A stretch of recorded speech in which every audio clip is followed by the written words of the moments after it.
Good morning mga friendship!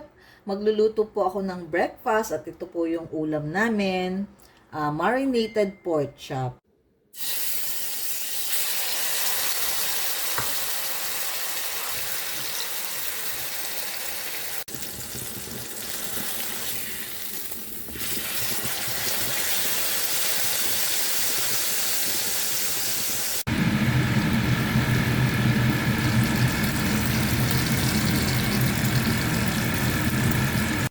Ayan mga friendship po, napansin nyo, di ba? Hindi po siya kulubot. Flat na flat po siya.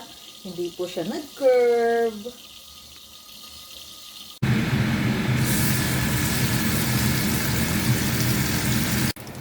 Yan, luto na rin po itong pangalawang pork chop. Kita nyo po hindi po siya nag-curve. Flat na flat po siya.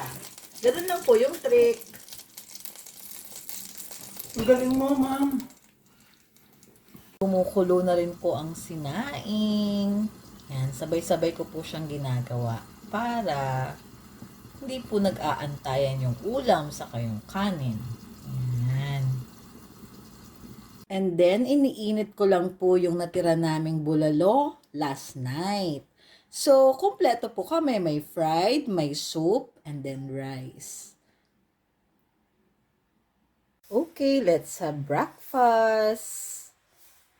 Kain po tayo mga friendship. Bon appetit! Happy morning! Blessed morning to all! Yan, may tuturo po ako sa inyong trick. Para po flat na flat po siya na nasa pan habang piniprito nyo po. I-slice nyo na po yung mga gilid-gilid niya. Kasi di ba po pagka pork chop, normally may mga ano po yan, litid-litid. So, yun po, i-slice nyo na po yan para pag dilagay nyo po sa pan at habang piniprito nyo po, naka-flat lang po siya at hindi po siya kukulubot sa pan. Okay, so yun po yung trick dun ha.